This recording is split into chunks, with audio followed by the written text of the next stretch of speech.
Hello friends, ഇന്ന് ഞാൻ discuss ചെയ്യാൻ പോകുന്നത് +1 ഇക്കണോമിക്സ് എന്ന് പറഞ്ഞ സബ്ജക്റ്റാണ്. 2 പാർട്ട് പഠിക്കാനുണ്ട്. ഇന്ത്യൻ ഇക്കോണമിയും പഠിക്കാനുണ്ട്, സ്റ്റാറ്റിസ്റ്റിക്സും പഠിക്കാനുണ്ട്. അപ്പം നമ്മൾ ഇന്ന് ഡിസ്കസ് ചെയ്യാൻ പോകുന്നത് ഇന്ത്യൻ ഇക്കോണമിയാണ്. അതിൽ ചാപ്റ്റർ 1 ആണ് നമ്മൾ ഡിസ്കസ് ചെയ്യാൻ പോകുന്നത്. ചാപ്റ്റർ 1 എന്ന് പറയുന്നത് Indian economy on the eve of independence. അതായത് ആ പേരിൽ തന്നെ ഉണ്ട് ആ ചാപ്റ്റർ എന്താണ് ഉദ്ദേശിക്കുന്നത് എന്നുള്ളത്. ബ്രിട്ടീഷുകാർ ഇന്ത്യ വിട്ടു പോകുന്ന സമയത്ത് ഇന്ത്യൻ ഇക്കോണമിയുടെ സ്റ്റാറ്റസ് എന്തായിരുന്നു, ഇന്ത്യൻ ഇക്കോണമിയുടെ കണ്ടീഷൻ എന്തായിരുന്നു, ഇങ്ങനെയും പറയാം. ബ്രിട്ടീഷുകാർ എന്നാണ് വന്നത് എന്നുള്ളത് നിങ്ങൾക്ക് അറിയാലോ. 1857 എന്നാണ് ഇന്ത്യ വിട്ട് പോയത്. അതായത് ഇന്ത്യക്ക് എന്ന് സ്വാതന്ത്ര്യം കിട്ടിയത് 1947.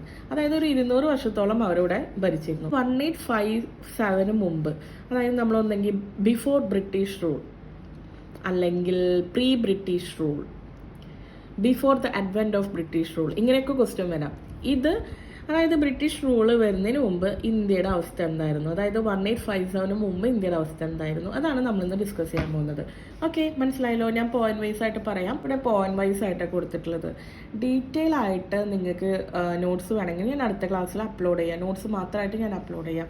ഫസ്റ്റ് വൺ എന്താ, ഇൻഡിപെൻഡന്റ് ഇക്കോണമി. ഇന്ത്യക്ക് എന്തൊക്കെയാണ് ആവശ്യമുള്ളത് അത് ഇന്ത്യയിൽ തന്നെ ഉണ്ടായിരുന്നു. അതായത് ഇന്ത്യ സെൽഫ് സഫിഷ്യന്റ് ആയിരുന്നു. ഇന്ത്യക്ക് ആരെയും ആശ്രയിക്കേണ്ടൊന്നും വന്നിട്ടുണ്ടായിരുന്നില്ല ആ ടൈമിൽ, അതായത് ബ്രിട്ടീഷ് വരുന്നതിന് മുമ്പ്. സെക്കൻഡ് വൺ എന്താ, എഗ്രേറിയൻ ഇക്കോണമി. അതായത് ഇന്ത്യ അഗ്രികൾച്ചറിലായിരുന്നു മെയിൻ ആയിട്ട് അവരുടെ കോൺട്രിബ്യൂഷൻ ഉണ്ടായിരുന്നത്. അതായത് ഇന്ത്യയുടെ സോഴ്സ് ഓഫ് ഇൻകം അല്ലെങ്കിൽ ലിവ്ലിഹുഡ് എന്ന് പറയുന്നത് എന്തായിരുന്നു, അഗ്രികൾച്ചർ ആയിരുന്നു. ഭൂരിഭാഗം ജനങ്ങൾ എന്തായിരുന്നു, അഗ്രികൾച്ചറിലായിരുന്നു ഇൻവോൾവ് ചെയ്തിരുന്നത്. അതായിരുന്നു അവരുടെ മെയിൻ വരുമാനം എന്ന് പറയുന്നത്.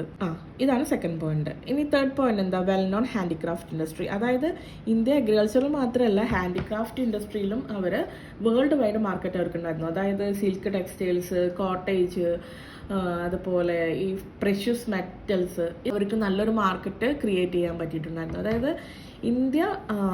ഇന്ത്യയുടെ സ്റ്റാറ്റസ് നല്ലതായിരുന്നു ബ്രിട്ടീഷ് വരുന്നതിന് മുമ്പ്. ബ്രിട്ടീഷ് വന്നതിന് ശേഷം കുറേ മാറ്റങ്ങൾ സംഭവിച്ചു. അത് നമുക്ക് അടുത്ത ക്ലാസ്സിൽ ഡിസ്കസ് ചെയ്യാം. ഈ സംഭവങ്ങളൊക്കെ നിങ്ങൾക്ക് ഓർമ്മയുണ്ടല്ലോ.